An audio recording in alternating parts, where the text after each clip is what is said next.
Hello, everyone. My name is Diego Mancilla, and I welcome you to part of our podcast series. This time, the focus is on interpreting. And we are here with 4 students of our translation program at the University of Massachusetts in Boston, Francisco Bueso, Ines Fusco, and Slatjana Jakovac. And we are very proud of having the students with us. And I welcome you. Thank you for being here, everyone. And I'm going to ask Francisco if you can please introduce yourself, and then Ines, and then Slatjana.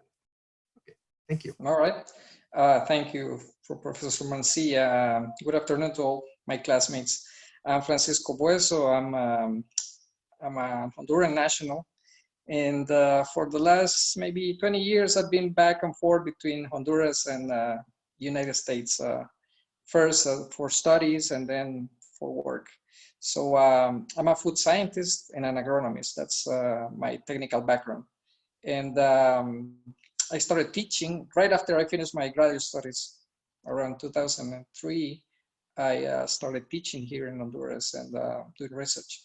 So my first experiences with translation and interpreting were related to my work for conferences and also for doing liaison work and receiving visitors in the university, and that were mainly English speakers. And about 7 years ago, I moved to the US and started working in the industry, mostly at McCormick. So I did regulatory work, and at that point I needed actually to do a lot of translation and basically on a daily basis, translating regulations, translating labels and all that marketing material that had to go to every single country in the world. So that's pretty much what I've been doing. And then I came back to Honduras about a year and a half ago, and I'm doing teaching here, and I'm starting to work at the USDA, doing kind of a similar work in terms of regulatory and agricultural work here, and helping companies in the United States with their processes of exporting here to Honduras. So that's where I'm now.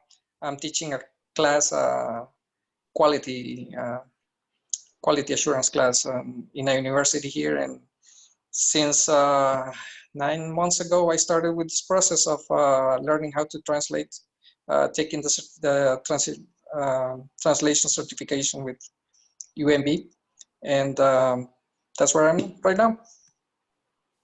Thank you so much, Francisco. Ines? Yes. Hello, classmates. I'm Ines, and I was born in the Dominican Republic and migrated here to the States actually twice. My parents came once, and then we moved back for a couple of years, and then I came back just before school age, just before starting kindergarten. And we moved to a very big city called Lawrence that's now migrated by a lot of Dominicans. So I grew up in Lawrence, had all of my schooling in Lawrence, but as most immigrant kids, we would go back to the Dominican Republic every summer because that was our summer camp. So that's kind of how I kept up with my Spanish language, speaking Spanish from home, also always in the home. And then at a very, very young age, started interpreting for my mom because my mom had health issues. And so whenever we went out in the community or to the doctors, it was, as I remember, you know, right about the age where we could form sentences, we were probably interpreting for my mom. So I grew up in this area. I right now am in Lexington, Massachusetts, and I have lived in this area pretty much almost all my life. I did try to move back to the Dominican Republic at one point, at which I was teaching English as a second language, and then came back to the States. I went to Newbury College and got my associate's degree in business management. And I've worked in healthcare. Somehow I get drawn to healthcare and education quite a bit. I've worked in healthcare for many, many years, from one organization to another. And then I worked in graphic arts industry, where I started working, doing a little bit more work with government and understanding some licensing. And one thing led to another, and I ended up at Fresenius Medical Care, which is a very large organization that does, that is in dialysis and kidney disease. And I worked for, that was the last place that I worked at for many years before I became an interpreter and translator. I worked at Fresenius for 14 glorious years. I had an amazing job there where I started shortly after 9/11. I started working there, and I took the job because it was closest to home. And I grew to be the marketing communications project manager that developed all of the programs in English and Spanish for our healthcare workers. So we were developing education programs for them and education programs for patients. Eventually the job grew to be too much for me to manage the translations, and so I hired outside sources. And I started to get my feel for translation and outsourcing translation at that point, and learned a lot of funny things that some translation agencies do. So when I got laid off from Fresenius as they were purchased in 2015, and took another look at myself and said, what am I going to do now at my age? Nobody's going to hire me. And so I turned to my language, and I started taking courses in interpreting and decided that I was going to become an interpreter. And I started in community interpreting because it allowed me the broadest reach to be able to go out and work. And I immediately got my medical interpreting certificate from there. And then I waited a couple of years before I went for the judicial interpreting certificate, because it just, judicial scared me, and it just wasn't in my, any type of language that I ever spoke. I never ended up in jail or knew that language at all, really. It was scary to me. And then translation was something that I was doing, but I always knew that I wasn't doing it exactly right. And that's how I ended up here, really, after doing a lot of translation work at Fresenius. But I wanted to get my my education and build my practice so that I could have a better understanding of my needs and where I needed to go. I really, truly enjoy interpreting. I love the reach that I have to be able to help the immigrant community, and just the long-time learning, always reaching out and learning new things. And then in this course, I've learned many, many things that are going to help me continue with my practice. Excellent. Thank you. Thank you, Ines. Sajana? Hi, everybody. My name is Slađana Jakovac. I am from Belgrade, Serbia, but currently I'm living in Ljubljana, Slovenia. My husband got a job in Ljubljana, so we moved here some 4 years ago. So I got to learn new language, which is Slovenian. I speak English and Spanish, and of course Serbian, and all 4 languages are my working languages for translation, at least. For interpretation, not yet. I'm a professional translator and interpreter. I graduated from a faculty of philology in Belgrade. I am a professor of Spanish language and Hispanic literature. I started doing translations.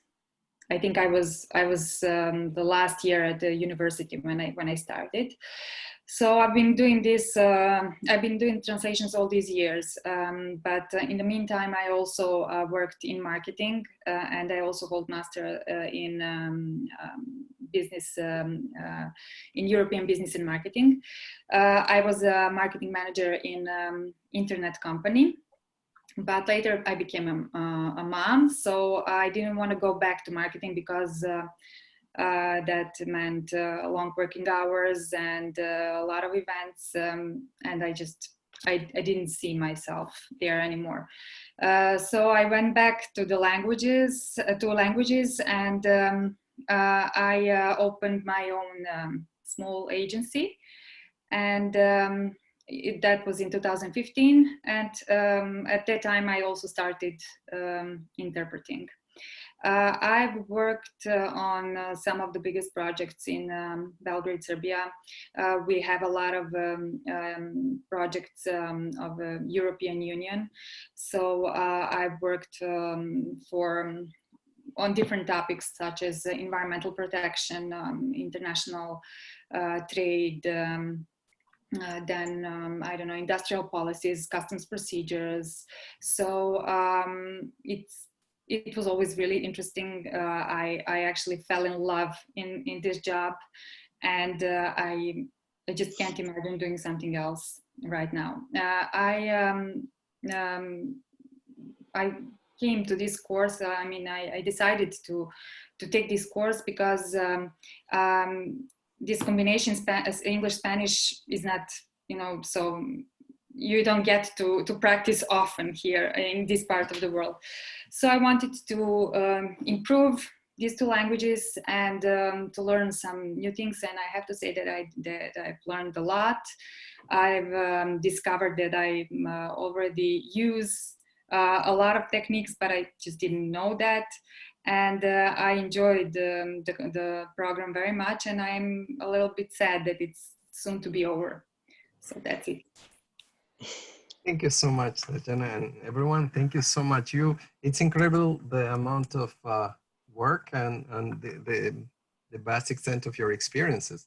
So I guess I'm going to go to, unless you want to add something about your experience in interpreting that, but I think you sort of described it to an extent. So I guess we're going to switch to the question about what do you think are the main similarities and differences between the field of translation and interpreting? All right. So, Go ahead, please. Yes. Okay.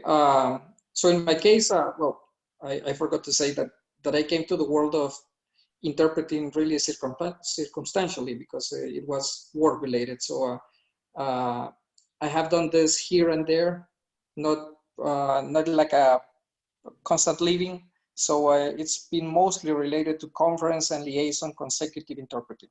Okay. So in terms of the similarities that I find between interpretation and translation, I would say the first one is that in both you need preparation steps of the process. You have to be prepared with the subject matter, study the audience, and do the whole research in terms of context and the content of what you need to interpret or translate.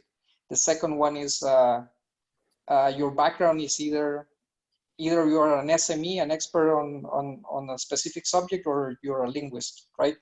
But either way, you need, I think, formal training, practice, and experience to make a living out of it. So that's pretty much a difference, which what I would find in my case, because I was doing academia, I was working in teaching, and teaching gave me the experience to talk in public, right? So it was kind of a progression. But I would think that the proper thing to do is to just have formal training and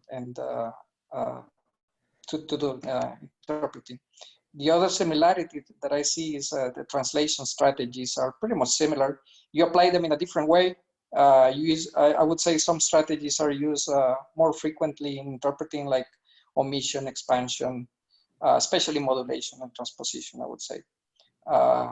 In terms of differences, I would say interpreting needs public speaking skills. If you're never been in front of, I don't know, 20 people in a classroom or 200 people in a venue, you could either freeze at both, in both cases, right? So if you're never been properly trained in, or have a lot of experience in speaking in public, that's the first thing you need for for interpreting, because it's real time. That's the main difference with translation. It's interpreting is real time. And the other one is that for interpreting, I think you need more concentration. You have to be really sharp and concentrated at the time you start interpreting. And you need memory, right? Your own memory. So that day you have to have been well rested the day before and had some very good sleep, right? And it's really demanding too, in terms of that concentration wears you out really fast, right? So the other difference is you have no luxury of CAT tools and translation memory or any of those tools that we translators have, right? So just to add to what Francisco said, yeah, besides the more obvious, right? It's one is verbal and one is written. But interpreting to me is a little bit more forgiving because it's in the moment, right? So if I'm interpreting something and I get it wrong, I could, borrow and slip in, if I don't remember the word, slip in the English word, and but nobody's going to remember in 5 minutes that I said the wrong word. And so it's a little bit more forgiving as a difference than translation, because somebody's still going to read it in 5 minutes and read it later. And in terms of, I agree with Francisco, you do have to be prepared, but as a freelance interpreter, the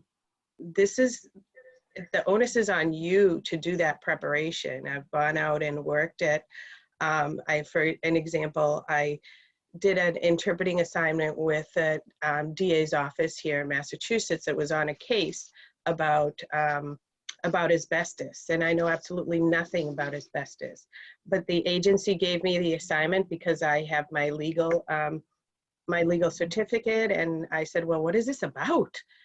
So I had the number for the client. I called the client, and they were so happy to hear me call them and say, oh, I'm so glad. And he pointed me into to a website that had simple information, but that gave me all the vocabulary that I needed. And I felt like, had I not done that and I arrived at the place unprepared, that would have been my reputation, which is the other thing. You're always in front of people, you're forward facing, and your work is you. So if you fail, if I go to the DA's office and I fail, they're not going to call me back there. But again, although while I'm sitting there, it can be forgiving as I'm interpreting for the LEP. That's it. Okay. I will start with the differences. I think the main difference is the time that translators do have. They have time to think, to research, to choose the right solution, to rethink it, and the interpreters don't have time. So in interpreting, it's all about quick thinking, about finding a solution fast, improvising, as Ines already said. It's a lot more stressful, and the similarities, there are a few similarities, of course. Techniques are really similar, so you actually use all of these techniques, but you do it on kind of an unconscious level, while in translation you get to choose the technique that you're going to use. But in interpretation, you just it's just go with the flow.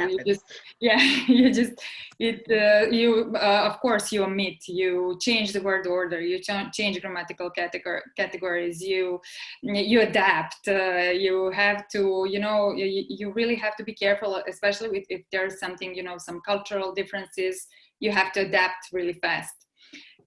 So it's it kind of leave you with your adrenaline high. These are the main differences. But I wanted to say something about these different topics that you get to interpret when you're a freelance interpreter. One of the most difficult for me was environmental protection, because it's such a broad you know, broad area. So when you get to the conference, okay, you do prepare, but you know, it can involve so many things, like for example, they can start talking about animals, they can start talking about waste, about green construction, about chemistry. So you know, of course you have to prepare, and you always have to be really well prepared. That's essential. But you know, you can't cover everything, so you never know what will come up. So this is really exciting part of the job, but you also get to learn a lot. So, you know, we, same as translators, interpreters also know a little or a lot about, you know, many things. So it's kind of cool. Excellent. Yeah, I agree. That is a Excellent. cool part. You have to learn a lot. You know a lot about a little thing. A lot about a Sometimes little bit about a lot of things. Yeah, sometimes you even, you know, get to know things that you actually, you know, don't want to know. How clean is your air or water, or, you know, it's not as clean as you would like to be. So, you know. So would you say that in most assignments you have some time to do a little bit of research in advance before the assignment? Yes. Absolutely. Oh, wait, I was thinking of translation because you asked me. You're right. Like, I am not an interpreter. That's why I'm asking. I want to know. Oh, for me, like I said, not always. Sometimes I'm walking into an unknown. Like I as a freelance interpreter, I'm not a conference interpreter, but I do simultaneous at local events. For example, you know, the school department or somebody that's going against the school department is having a little meeting and they need it interpreted. So I do that type of, it's not really conference interpreting, but it's simultaneous. But I don't get, hardly ever, they don't tell me what I'm doing, unless it's for specific legal assignments for the board of, the Sexual Offense Review Board. I know what that's going to be about, but everything else, no, you're kind of walking in blind. Yeah. And Professor? Yes. My experience with a conference is that it's a mixed bag, because sometimes, well, most of the times the conference speakers are preparing the presentation while they're traveling, right? Or the night before. So what you have is basically just the title and the program of the conference to prepare. And if you're lucky, then you get the presentation either the night before or the same day, right? And the worst case scenario is when basically there's nobody to interpret and you're just grabbed, right? And hey, come here, and you speak Spanish, right? So interpret. So it's a mixed bag. Why is it that everybody thinks we're a walking dictionary? They're like, oh, you speak Spanish, come on. I always prepare, or I try to prepare, but there is a big difference if I have some regular clients and or I work on a project, so I already know what they're talking about, and I know the vocabulary and everything. Then I don't need to prepare a lot. I just, you know, go over some notes or my glossary. But if it's a new client, if it's a new topic, then I prepare a lot and I do research, and sometimes it's really difficult. A couple of months ago, I had a conference about some parts for some, I don't know, turbines, I don't know, with some technical stuff, I even forgot. And it was really difficult because they didn't send anything, like Francisco said. They just sent the agenda and that was it. And they gave me their website. So I went to the website and there were like 200 of different types of parts of that specific device. So, you know, I was reading, I was going to Wikipedia, I was going to I was on Google searching for everything that was connected to this thing. So when I went there, you know, I was like, but why didn't you say? They had all the presentation, you know, they had like, I don't know, 6 speakers, and each and everyone had their presentation. So I said, but why didn't you send the presentation? And they said, oh, I'm sorry, you know, we didn't know. how is it possible? Because, you know, I sent emails, I asked, please, please, please, but it was, you know, I was hired by an agency. So, you know, I was like, please send me materials, but they didn't send anything. And it was, okay, finally I had, because I got there earlier. So I, you know, quickly went with them through these presentations, but still it's such a complex topic and such a complex vocabulary, you can't prepare like that for a conference. Wow. You guys are amazing. So let's talk perhaps, and you touched this already, but perhaps you want to add something about some interpreting skills as combined with relationship with translation skills. Do you want to add something? Because I think what about these activities we did in class, like shadowing and basically memory things. I consider them to be useful for both translators and interpreters. Yeah. And so what do you think? Yes. I practice. You know, how do we apply the translation skills and interpreting? Is that the question number 3? I'm sorry. Yes. I just got confused. I confused myself like an interpreter.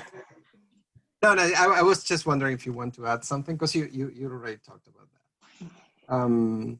Or we can go to the next question number 4, which says, what would you recommend to anyone who would like to either combine the 2 areas in their career or start working as an interpreter? Professor? Yes.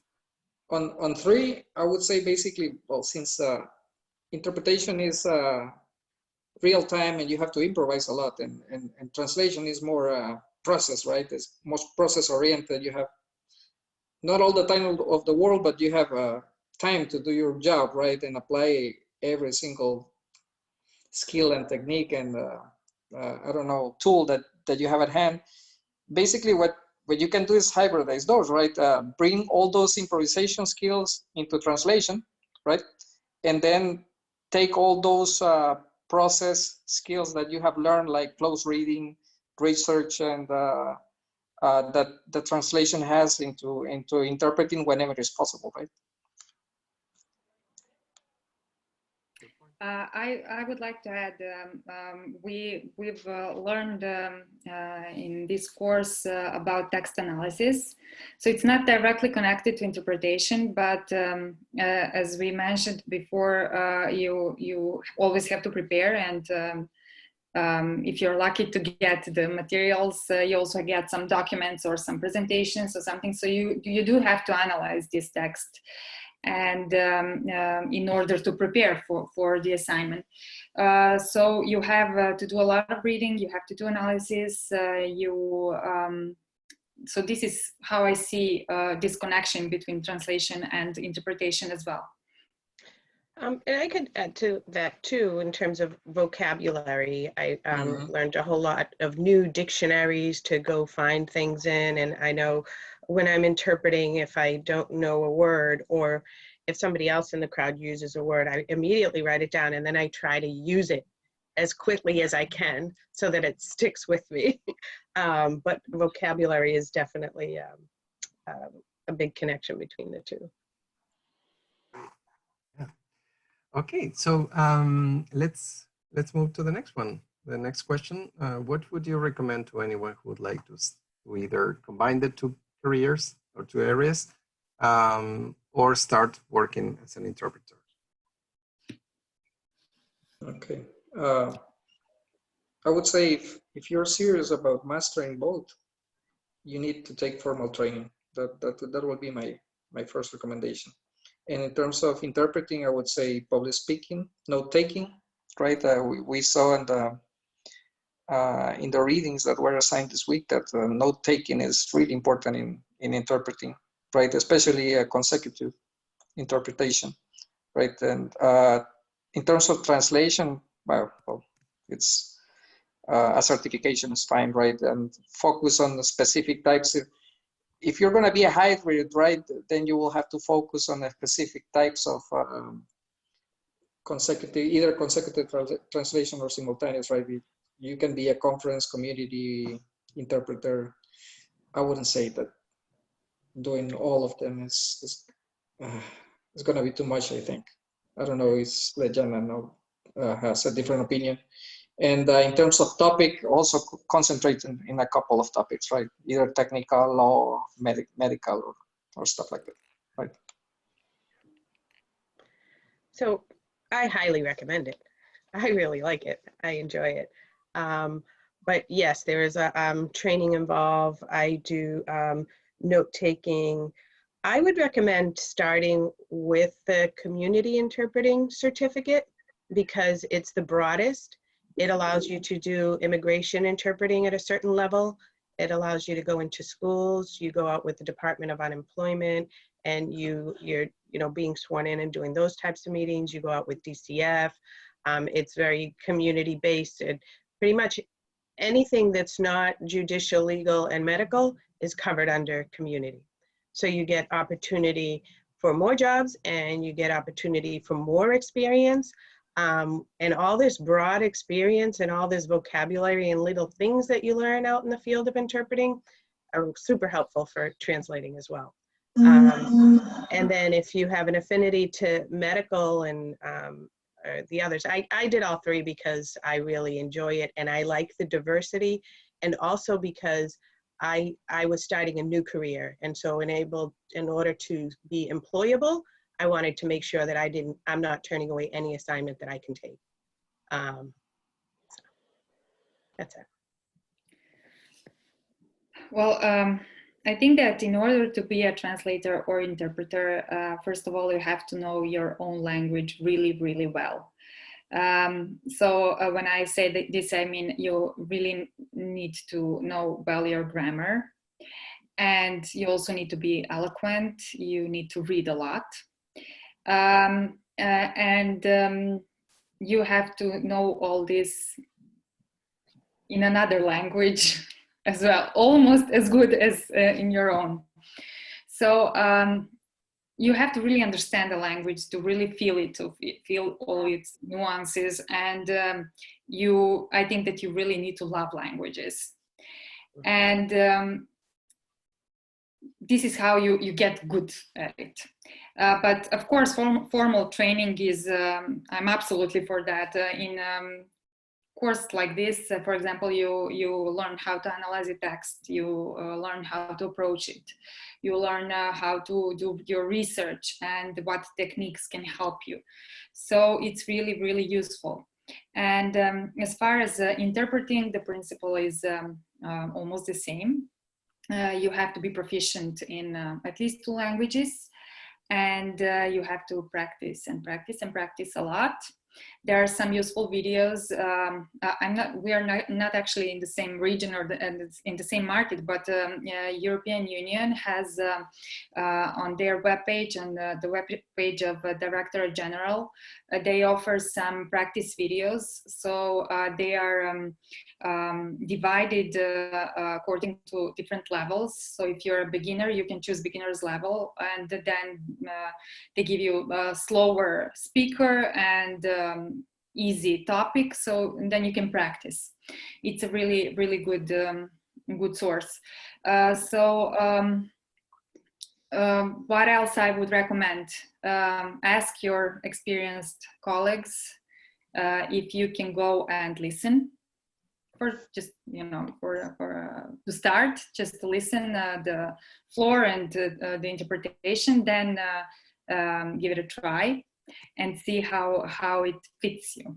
You also have to practice your note taking technique, especially for the consecutive. It's essential, and you always have to be really, really well prepared. When I started, I just want to tell you one anecdote from how I started.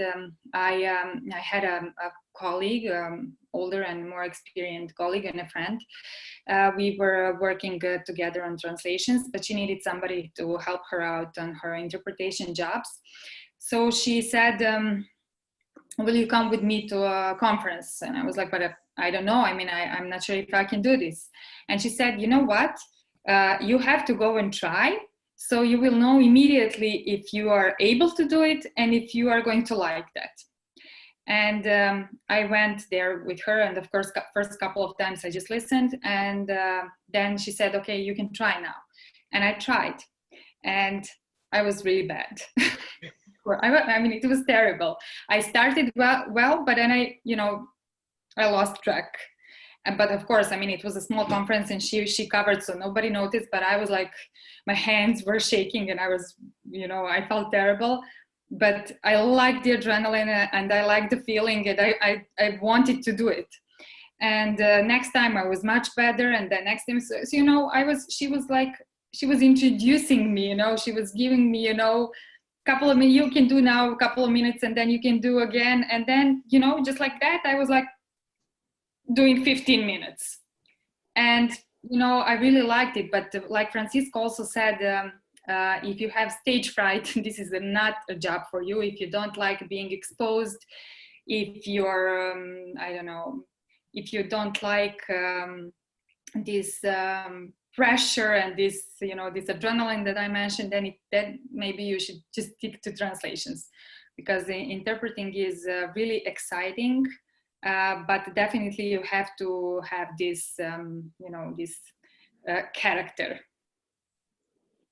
Excellent. It sounds it's incredible.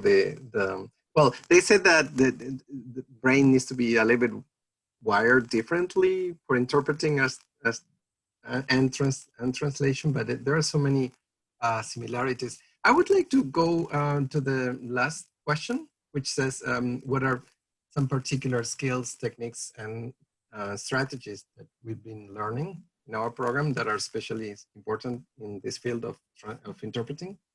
And vice versa, what have you learned in your interpreting work that helped you understand our course materials? And you've touched upon this. So do you have anything else that you would like to add about this last question, number 5? I mean, Sliljana mentioned that that you need that I lost the train of thought. Basically, she's saying that I forgot. I completely forgot. Sorry. I'm gonna start with the it was related to the peer review.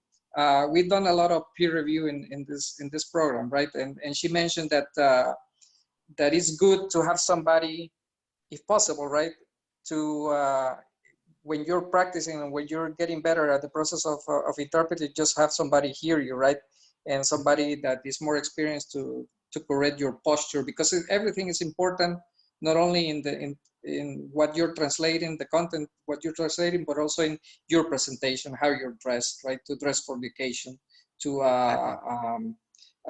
the way you talk, right, the modulation of your voice, everything is it's important. So having somebody to help you, to give you advice, it's something important that we have learned in this class, in this program, and that it's also applied, right, to interpreting. And in terms of actual strategies, I would say that the focus in this program has been to steer clear of literal translation, yeah, and get more comfortable with oblique translation and all those use of those strategies that are related to oblique translation, right? And when you're interpreting, you actually need to master those, because you have to improvise, right? And then doing literal interpretation is not going to work. It's not going to hear well, right?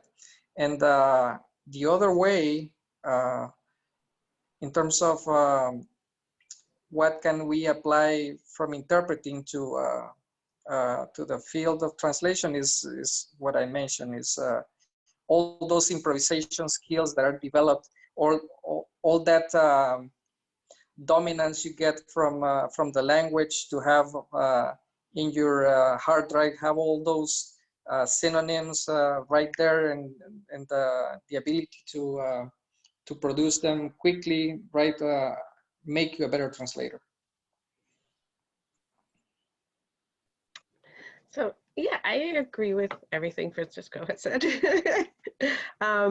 Some of the things, the similarities and things, I was not, that guide me also is I was not surprised to see that the code of ethics is very similar in interpreting as in translating, and transparency in interpreting, and transparency in translation, how much they relate to each other. And then I also, as part of this course, I was doing translation before, but I knew that I wasn't doing a great job, that I was doing a good job, but I needed to get to the next level. I had a lot of questions, a lot of things that I felt like, am I supposed to do this? What do I do with this? And what do I do with that? And right from the start, this course has really helped to guide me and direct me, and things that I was doing that were correct, that I wasn't entirely sure. I give myself a pat on the back where I was like, woo, that's a win. And this course has also helped me to learn a lot of technology that I'm now using and practicing, like the video, what do you call that? Losing my track of memory there, but there's a lot of different things that you can apply from one to the other, and a lot of things that that just have to come to you. And like Sljana was saying too, the adrenaline from interpreting is something that I absolutely love. I've sat and interpreted in a meeting for 2 hours and 45 minutes straight by myself and came out of there feeling like Wonder Woman, and there's nothing like it. Well, maybe running the Boston Marathon and crossing the finish line was about the same, but there's just nothing like it. When you, it's a superpower. It is a superpower. So I don't know if Sljana, would you like to add something else about this last topic? I just want to add that this course was maybe I'm like a special student of this course, because neither Spanish nor English are my native languages, and it's of course it's much harder to do translation between in this combination. But what helped me a lot in this course was this peer review that Francisco mentioned. And I was able to see some of my usual mistakes, and also what helped me is to see how other people approach the text and how other people think. And actually the course improved my thinking process and expanded my knowledge. And as I said at the beginning, some of the techniques I was already using, but I wasn't aware of this. I mean, I didn't recognize them as techniques. But now I definitely feel more confident in defending my translation. And I think more creatively, both in the process of translation and interpretation. Well, I don't know if would you like to, any of you would you like to add something that perhaps we haven't said or mentioned before that you think it's important about interpreting career, or the connection between interpreting and translation? Do you see people doing both, like at the same time on a regular basis, like being a translator and an interpreting and an interpreter, like an ongoing basis? I do, and I am. Mm-hmm. And you I do, and I am. Same here. I work full time at Lawrence Public Schools as the interpreter for their special education department. I'm I'm working from home endlessly, and I per diem at a clinic and get my medical coverage there. And I keep that because if you don't use it, you lose it, right? Mhm. And then my plan is in the summer to work in the courts. But I also, as I have 2 translation assignments sitting on my desk waiting to be done Yeah. as well. So yeah, you can, and You can, yeah. And I wanted to ask you because I also know a person that you know, to Rudy Heller, who is yes, he is both. He is a legal interpreter, certified by the state of Massachusetts, and at a federal level too. And at the same time, he works as a translator, and I think it's perfect because he can enjoy these two sort of different worlds, and he decides, okay, which type of assignments he prefers at some particular time. Sometimes he feels more like showing himself more and being more exposed, so he goes for the interpreting. Sometimes he feels like recluding himself to his home, and so he takes more translation assignments. So I think that's great. And different, perhaps in different stages in life, you can, do more than one as opposed to the other. And so I think the two of them work really good. So I think that's it. I just wanted to thank you so much for your time. I am really amazed of the amount of experience and professionalism that you're showing. And I'm really, really proud that you're part of this translation program at the University of Massachusetts, Boston. Thank you so much. thank And, you. Thank and be you. well. Thank you. All right.